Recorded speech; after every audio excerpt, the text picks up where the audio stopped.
우리 진교교회가 국내 선교와 해외 선교를 위해서 정말로 헌신하시고 충성하고 있는 모습을 어제 저녁에 볼 수 있게 되었습니다.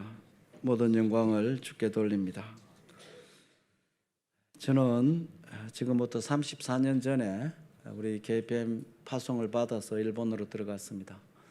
동경에서 8년 6개월 동안 사역하면서 세 개의 교회를 개척해서 일본 교단으로 다 이양을 하고, 지금부터 27년 전에 일본 협력하는 교단에서 일본 제북단 북해도에 가서 개척을 해달라고 요청이 들어왔습니다. 동경에 개척된 교회들이 너무너무 아름답게 잘 자랐습니다. 어른들이 약 80명 모이고 어린이들이 몇십 명이 모이고 유아 세례 받는 어린이들이 갈수록 늘어가는 정말로 재미있는 교회였습니다. 그런데 갑자기 일본 교단에서 큰 부탁을 받고 기도했습니다. 한국인으로서 처음으로 일본에서 제일 좋은 복음적인 교단에 들어가게 되었는데, 정말로 교단 차원에서 개척을 하기 때문에 10년 동안 그 교단에서 생활비를 부담해주고 사역비를 부담해주는 그런 개척이었습니다. 그런데 몇 년 동안 교단 기간제를 통해서 개척할 교회 종들을 모집하지만은 아무도 응하지를 않았습니다. 그런데 한 분이 응하였는데, 다 약속을 했는데 한 달 전에 못하겠다고 그랬습니다. 그래서 제로로 돌아가게 되었습니다. 교단이 뒤숭숭하게 되었습니다. 일본 크리스찬 신문에도 이미 광고가 되었고 교단 기간제에도 광고가 되었는데, 다 1993년 3월부터 북해도에 개척이 시작할 줄 믿고 기도하여 왔는데 갑자기 2월 달에 못 간다 그러니까 제로로 돌아가게 되었습니다. 그러니까 이사들 뭐 하고 있느냐, 무능하다 막 이런 소문이 떠돌게 되었습니다. 3월 총회 때 파송을 해야 되는데 제로로 되었기 때문에 이사들이 긴장을 해가지고 총회 끝나자마자 저에게 전화가 왔어요. 만나자 그래요. 그래서 이사들을 만났는데, 박 목사님 홋카이도에 가서 개척을 해주지 않겠습니까? 그 제안이었습니다. 정말로 하나님께 기도했습니다. 개척하러 가는 것은 전혀 부담이 없는데 그동안에 사역했던 이 교회를 누구에게 맡길 것이냐, 이 문제가 해결되지 않는 한 저는 갈 수가 없었습니다. 그런데 청년들이 헌신해가지고 많은 주의 종들이 이미 배출이 되었습니다. 그리고 우리가 매달 5만 엔씩 일본 돈으로 지원해가지고 포체스트롬 대학에 석사과정 유학을 보낸 분이 있었습니다. 이제 석사과정 끝나고 박사과정 들어가기 직전에 있는데 제가 전화를 드렸습니다. 목사님, 지금 이런 상황에 있는데 목사님이 오신다 그러면은 제가 북해도 가서 개척을 하겠습니다. 그 목사님은 봉사 신학생 참여 봉사했고 안수받을 때까지 같이 팀으로 봉사했기 때문에 온 교인들이 그분이 온다 그러면은 웰컴이 있습니다. 전혀 모르는 분이 오면 또 힘들기 때문에, 그래서 겸손하게 전화드렸는데 그 목사님께서 하나님의 교회를 위해서 공부를 하는데 교회가 원한다면은 박사과정 포기하고 오겠습니다. 그렇게 해가지고 일주일 후에 이사에 제가 보고를 드렸습니다. 가겠습니다.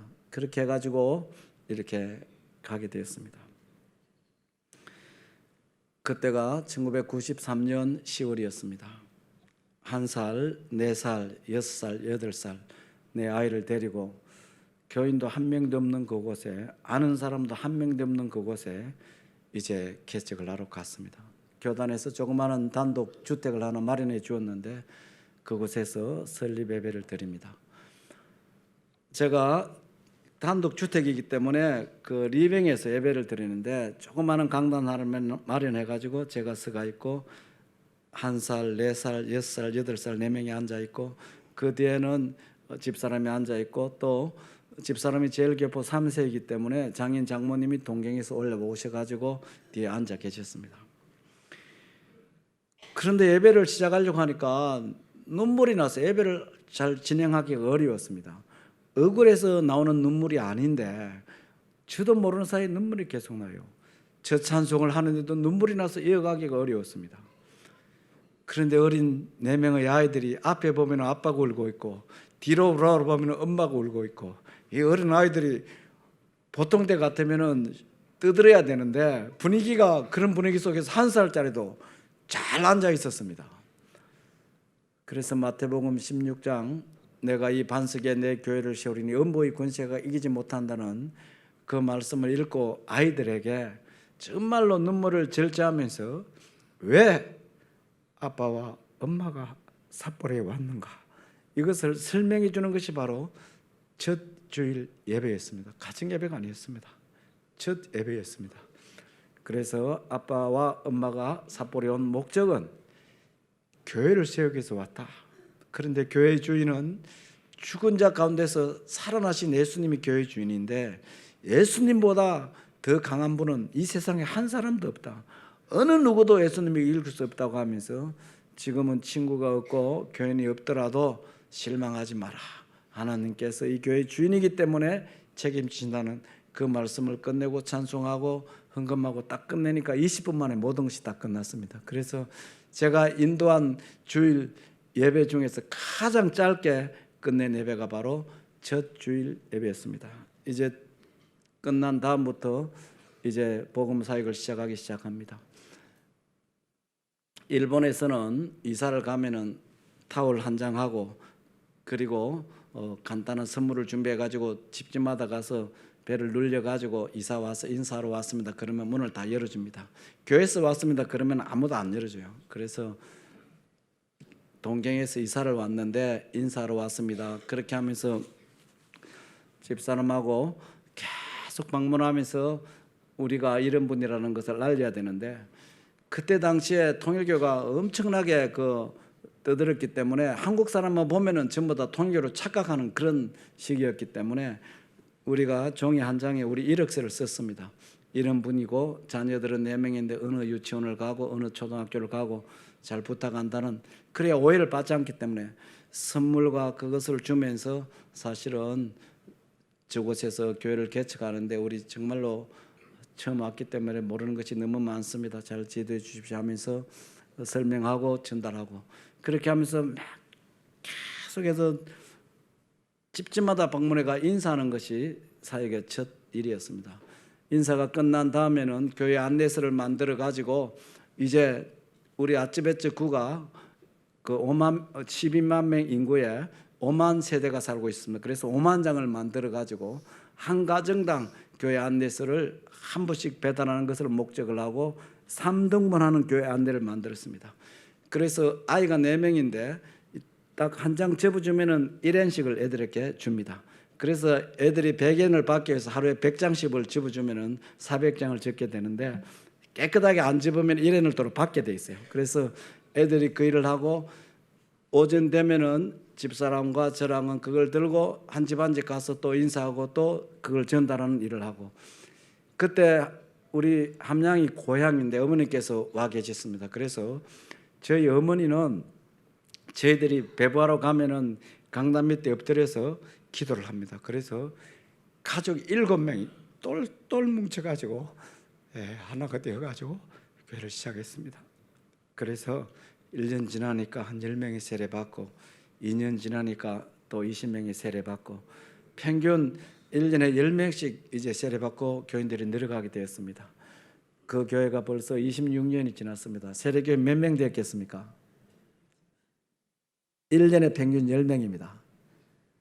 260명이 되었습니다. 그래서 그 교회가 한 곳에 모이기가 너무 일본에는 큰 예배당 마련하기도 힘들기 때문에 100명이 넘어갈 때마다 20-30명 교인들을 분립하고 조그마한 예배당을 지어가지고 분립 개척을 해가지고 6교회가 되었습니다. 그래서 6교회 교인들이 다 모이면은 세례 교인들만 260명이 모이고 있습니다. 그 중에서도 이미 4교회는 다 자립하는 교회가 되었고 선교하는 교회가 되었고 2교회는 자립을 향하여 나가게 되었습니다. 정말로 선교는 사람이 하는 것이 아니라 정말로 교회의 주인 되시고 선교의 총사령관 되시는, 정말로 주님께서 선교를 하시는데 우리가 그 주님께 순종하는, 주님께 그 헌신하는, 어떤 일이라도 주님께 따라가겠다는 도구로만 우리가 쓰임을 받는 거지 사람을 어떻게 변화시키고 그들이 주님을 영접하게 할 수 있습니까?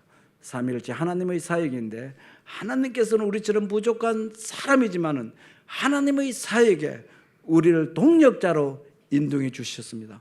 바로 그 역할을 하는 곳이 교회입니다. 하나님은 오늘도 살아계셔서 곳곳마다 자기 백성들을 끌어내시는데, 교회, 정말로 교회인 우리들을 그 일의 동력자로 사용해 주시는 그것이 하나님의 은혜이고 교회의 사명인 것을 알고 있습니다. 이 시간에 말씀을 듣기 전에 두 가지 영상을 잠깐 보도록 하겠습니다. 하나는 미국인인데 싱글 독신 여성 선교사님으로 조선 땅에 와서 이 땅의 뼈를 묻기까지 정말로 충성한 루비 캔드릭이라는 여성 독신 선교사님께서 부모님께 드리는 마지막 편지, 그 영상을 읽도록 하겠습니다. 그리고 우리 KPM 선교사로서 브라질에 가서 정말로 그곳에 뼈를 묻게 되었는데 브라질 영혼들을 사랑하면서 평생 선교하신 최양숙 선교사님, 배봉규 선교사님 영상을 보고 말씀을 듣도록 하겠습니다. 영상 준비해 주시기를 바라겠습니다.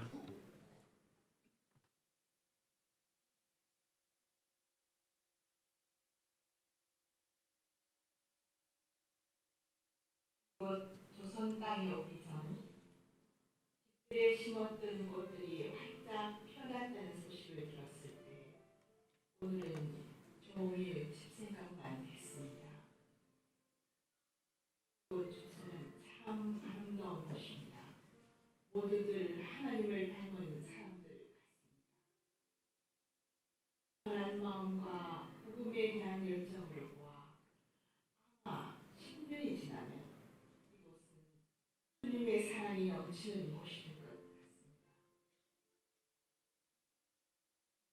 듣기 위해 20km나 더 되는 길을 맨발로 걸어오는 어린아이들을 보았습니다. 그 아이들 안에 있는 하나님의 사랑 때문에 오히려 위로를 받았습니다. 마음은 유난히도 고향으로 돌아가고 싶습니다. 외국인을 죽이고 기독교를 증오한다는 소문 때문에 구두에서 저를 끝까지 다니셨던 어머님의 얼굴이 자꾸 제 눈앞에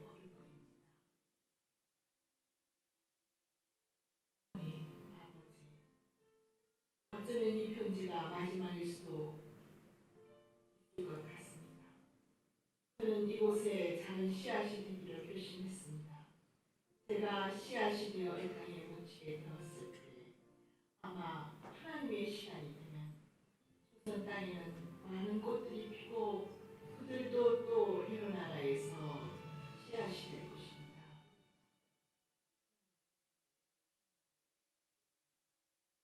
바로 이것은 조선에 대한 제 열정이 아니라 하나님이 조선을 향한 하나님의 열정이라는 것을 알게 되었습니다. 사랑합니다.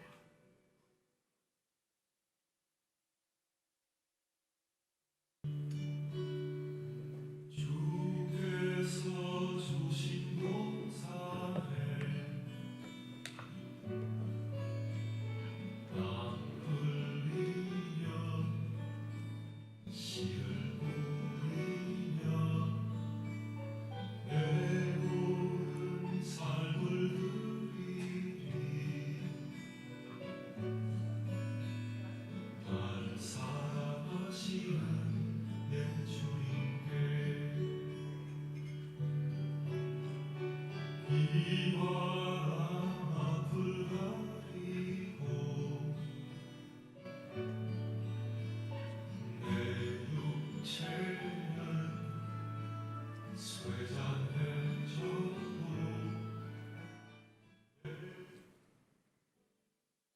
나에 담은 것은 하나님의 은혜입니다. 2004년 브라질 선교를 끝내고 하나님께서는 사랑하는 동역자이던 남편 배봉규 선교사를 천국으로 부르셨습니다.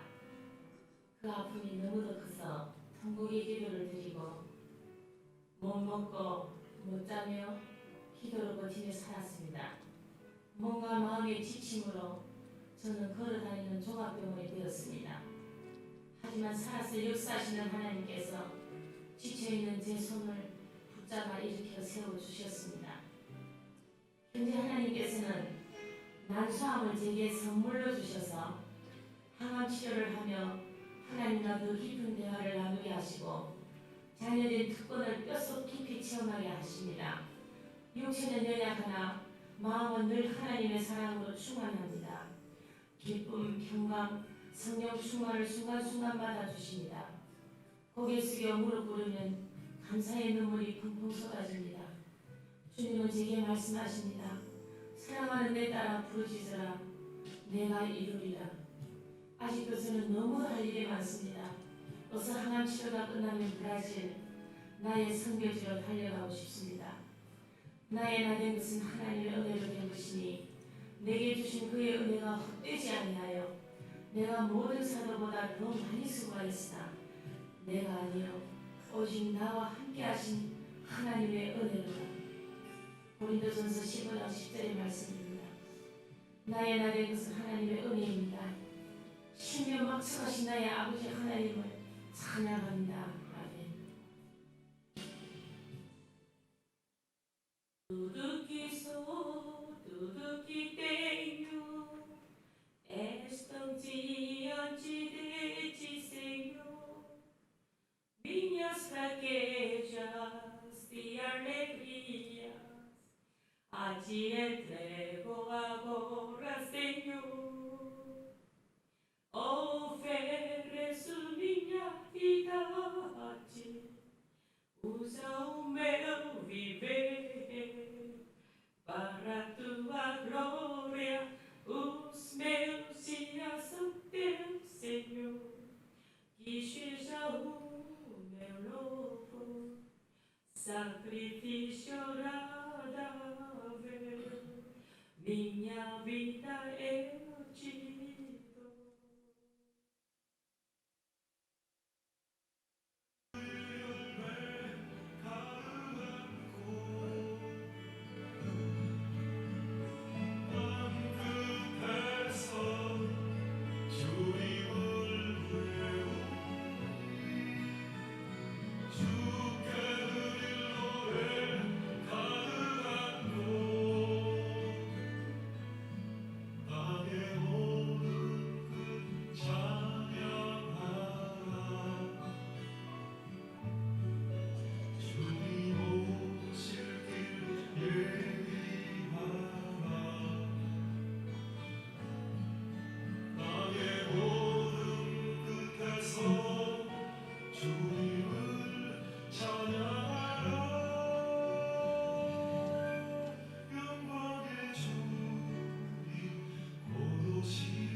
우리 최양숙 선교사님은 55세에 배봉규 선교사님은 또 50대에 하나님께서 불러가셨습니다.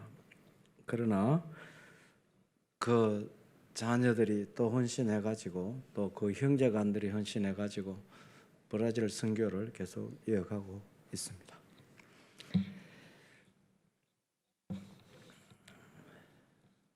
우리 주님께서는 십자가의 고난을 받기 직전에 요한복음 12장과 13장을 볼 것 같으면 크게 두 가지 유언을 제자들에게 남기십니다. 그것이 바로 오늘 본문 요한복음 12장 24절에 하나 기록되어 있습니다. 내가 진실로 진실로 너희에게 이르노니 하늘의 밀이 땅에 떨어져 죽지 아니하면 하늘 그대로 있고 죽으면 많은 열매를 맺느니라. 그 다음에 다른 하나의 유언은 요한복음 13장 34절에 볼 것 같으면 새 계명을 너희에게 주노니 너희가 서로 사랑하라. 내가 너희를 사랑한 것 같이 너희도 서로 사랑하라. 이 계명을 유언으로 주셨습니다. 그때 당시 주님은 계획이 있었습니다. 구속 사업을 십자가를 통해서 완성하신 다음 하나님 나라로 가실 것을 알고 계셨습니다. 주님은 하나님 나라로 돌아가시지만은 이 제자들은 주님을 대신해서 이 땅에 남아서 주님이 하셨던 그 복음을 전하고 이 하나님의 말씀을 가르치고 병든 사람들을 고치고 살리고 그들을 천국으로 인도하는 이 영광스러운 사명을 이들이 주님을 대신해서 해야 될 그 계획을 가지고 그들을 부르셨고 지금까지 그들을 훈련시키시고 인도해 왔습니다. 주님께서 성경 말씀 볼 것 같으면은 고난 받을 것도 죽을 것도 3일 만에 살아날 것도 아버지께로 원래 계시는 곳으로 돌아갈 것도 몇 번을 말씀했습니다마는 제자들은 아직도 영적 눈이 열리지 않았습니다. 항상 이 세상적인 관심을 가지고 모든 것을 보고 있었습니다. 성경 말씀 볼 것 같으면은 이 유언의 말씀을 주님께서 안타까운 마음으로 주셨지만은 제자들은 깨닫지 못했습니다. 이런 말씀을 줄 때 주님 어떻게 하면은 내가 땅에 떨어져 죽는 하늘의 미랄이 될 수 있겠습니까? 이런 질문이 나와야 됩니다. 새 계명을 너희에게 주노니 너희가 서로 사랑하라. 내가 너희를 사랑한 것 같이 너희도 서로 사랑하라. 이 유언을 줄 때에는 주님 그동안에 참 내 인생을 돌려볼 때 너무 사랑이 없었습니다. 주님의 사랑을 이렇게 받으면서도 정말로 사랑이 없었습니다. 주님 내가 어떻게 하면 이 말씀을 잘 순종할 수 있겠습니까? 저를 불쌍히 여기시고 도와주십시오. 이 정도는 돼야 되는데 영적 눈이 열리지 않았습니다. 복음서를 볼 것 같으면 이때에 야고보와 요한이 세베대의 아들들인데 주님을 찾아왔습니다. 주님 로마와 같이 주님께서 이 땅에 큰 나라를 건설할 때에 나는 주님의 왼편에 나 형제는 오른편에 앉게 하여 주십시오. 그 어머니까지도 와서 그렇게 부탁을 합니다. 요즘 말로 하면은 왼편 오른편 그 말은 나는 재무부 장관, 나는 외무부 장관 부탁합니다. 그 말이 아니겠습니까? 그런데 성경 자세히 읽어보시기 바랍니다. 다른 10 제자들이 그 소식을 듣고 그래 맞아 너희들 수고 많이 했으니까 그 정도는 해야지 우리가 밀어줄 테니까 사명 잘 감당해 이 정도는 돼야 되는데 성경에 보면은 다른 10 제자가 붕괴했다고 기록되어 있습니다. 야 너희들만 제자냐 잘난 체 하지 마 까불고 있네 그 말 아니겠습니까? 다른 10 제자들도 똑같은 마음을 가지고 있었습니다. 주님은 하나님 나라로 원래 계시던 곳으로 우리의 영원한 처소를 예비하기 위해서 돌아가시지만은 우리가 이 땅에 남아서 주님을 대신해서 이 사역을 감당해야 되는데 이런 영적인 사명감을 가진 제자가 12명 중에 한 명도 없었습니다. 한 명도 없었습니다. 내가 다른 사람들을 위해서 많은 열매를 해서 내가 죽는 미랄이 되겠습니다. 이렇게 고백하는 제자가 한 명도 없었습니다. 자기 중심적이었습니다. 그리고 시기심이 너무 강했습니다. 모두가 큰 자가 되기를 원했습니다. 모두가 높은 자리를 원했습니다. 남의 발을 씻기고 남의 종이 되고 정말로 겸손하게 그들을 위해서 나의 모든 생애를 드리겠다는 이런 헌신의 마음이 제로였습니다. 주님께서 그런 제자들에게 이 말씀을 주셨던 것입니다. 제자들뿐만 아니라 오늘 우리들에게도 동일합니다. 주님께서는 땅에 떨어져 죽는 미랄이 되어가면서 자기는 그렇게 살지 않는 일이 한 번도 없었습니다. 이 말씀대로 주님께서 친히 십자가에서 정말로 자기의 생명을 주었습니다. 정말로 땅에 떨어져 죽는 미랄이 되셨습니다. 사랑하는 제자들 이 말씀을 받을 때에는 깨닫지 못했습니다마는 주님이 승천하신 이후에 깨닫게 하시는 도와주시는 성령을 보내주셔가지고 성령이 그들 속에 역사할 때 이 제자들이 바뀌게 되었습니다. 정말로 그들이 땅에 떨어져 죽는 미랄이 되었습니다. 뿐만 아니라 사랑할 수 없었던 그들이 정말로 가는 곳곳마다 입만 벌리면은 주님이 우리를 사랑한 것 같이 우리도 서로 사랑하는 그 말씀을 외칠 수 있는 사람으로 바뀌게 되었습니다. 그들의 힘이 아니라 성령의 능력으로 그렇게 바뀌게 되었습니다. 제자들도 결국은 땅에 떨어져 죽는 미랄이 되었습니다. 오늘 우리도 마찬가지입니다. 이 주님의 명령은 제자들뿐 아니라 지상의 모든 교회, 전 세계의 모든 주의 백성들에게 동일하게 주어진 주님의 명령이고 주님의 유언입니다. 오늘 우리가 정말로 주님의 그 승천 직전에 명령하신 대로 너희는 온 천하 하나님의 만민에게 복음을 전파하라는 그 명령을 받았는데 선교사들은 현장에 가서 이 명령을 수행하고 교회들은 후방에서 정말로 선교사를 도우며 기도하며 물질로 헌신하면서 이 사명을 같이 감당하고 있습니다. 선교는 영적 전쟁입니다. 군인들만 가서 싸우라고 후방에서 지원이 없으면 그는 다 죽게 되어 있습니다. 그래서 선교는 영적 전쟁인데 전방도 중요하지만은 후방이 더 중요합니다. 그래서 전방과 후방이 똑같은 헌신과 똑같은 한 마음을 가지고 선교할 때에 열매가 엄청나게 나타나는데 선교사들은 정말로 죽을 각오를 하고 정말로 생명을 주님께 맡기고 열심히 전해야 되는 것이 선교사의 사명이고 후방 교회들도 똑같은 헌신의 마음을 가지고 뒤에서 기도하고 물질로 도와주고 한 몸이 될 때 선교할 때 선교지에 놀라운 하나님의 역사가 일어나게 되어 있습니다. 우리 교회도 하늘에 죽는 미랄이 되어야 됩니다. 선교도 중요하지만 더 중요한 것은 정말로 이 말은 너희가 다 죽어라 그 말이 아닙니다. 땅에 떨어져 죽는 미랄이 되라는 이 말씀은 정말로 죽으라는 그 말이 아니라 자기 중심에서 중심이 하나님 중심으로 바뀌어야 된다는 것입니다. 자기만 잘 살려고 하는 이것에서 하나님 나라 전체를 보면서 헌신하라는 그런 뜻이 아니겠습니까? 우리가 중심이 자기 중심에서 다른 사람 중심으로 하나님 중심으로 바뀌면 헌신이 됩니다. 남을 섬기는 것이 어렵지 않습니다. 쉽습니다. 남의 종이 되는 것이 쉽고 재미가 있습니다. 이렇게 될 때에 주님이 원하는 사랑이 우리의 손을 통해서 우리의 입술을 통해서 우리의 삶을 통해서 나타나게 되는 것입니다. 그 당시 제자들 사랑하는 것이 없었어요. 서로 잘난 체 했습니다. 이런 상태에서는 이 사명을 감당할 수가 없기 때문에 내가 너희를 사랑한 같이 너희도 서로 사랑하라고 하면서 요한복음 13장 34절 35절 말씀을 주셨습니다. 주님께서 우리를 어떻게 사랑하셨습니까? 요한복음 13장 1절을 볼 것 같으면 자기 백성들을 사랑하시되 끝까지 사랑하시니라. 주님 우리에 대한 사랑은 끝까지의 사랑입니다.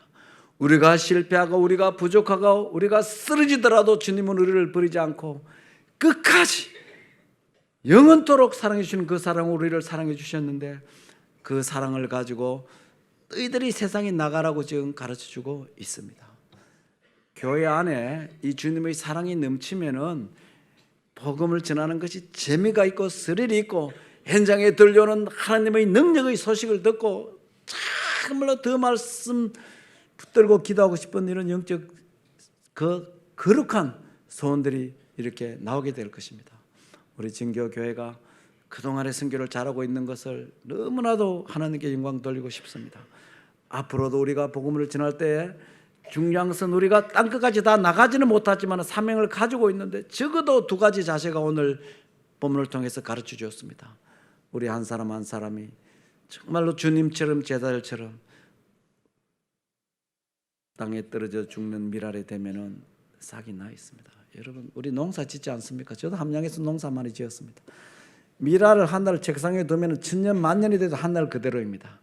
좋은 땅에 딱 떨어져서 하나를 죽으면은 30배, 60배, 100배 열매가 계속 나타납니다. 영적으로도 마찬가지입니다. 선교는 영적인 일인데 우리 한 사람 한 사람들이 정말로 자기의 삶을 주님께 드리게 될 때에 정말 교회도 튼튼해지고 선교도 튼튼해지게 됩니다. 주님뿐 아니라 제자들도 땅에 떨어져 죽는 미랄이 되어서 그들이 정말로 땅끝까지 나가서 이 복음을 전할 수 있게 되었습니다. 그들이 복음을 전해줬기 때문에 오늘 우리도 복음을 받아서 이렇게 사명을 감당하며 살고 있습니다. 교회도 똑같은 죽는 미랄과 사랑하는 이 사랑을 가지고 있으면은 성령께서 그런 교회를 이끌어 주시고 크게 사용하여 주십니다. 교회 안에 온 성도들이 이런 헌신된 마음, 주님의 사랑을 가지고 서로 사랑하는 마음이 있으면은 성령님께서 온 교회를 주님이 원하는 것으로 이끌어 주는데 그것이 나중에 최종 목적으로 가면은 선교를 향하여 이끌어 주게 됩니다. 이 사명을 잘 감당하면은 계속해서 주님께서 써 주실 것이고 이곳에서 방향성을 잃어버리게 되면은 옛날에 쓰임 받았던 교회도 지금은 지구상에 사라진 교회도 많습니다. 그런 교회가 되면 안 되는 것을 우리는 역사를 통해서 배울 수가 있습니다. 간절히 원하는 것은 우리 진교교회가 정말로 후방에서 선교사들을 돕는 그 일을 위해서 헌신도가 계속 높아지기를 원합니다. 그리고 서로 사랑하는 사랑의 수준이 주님이 원하는 그 수준까지 올라가서 후방에서 지원해도 항상 지원할 것이 풍성한 성령의 이끌림을 받는 주님께서 가장 귀하게 사용해 주시는 그런 능력이 있는 교회가 되기를 주의 이름으로 축원합니다. 기도드리겠습니다.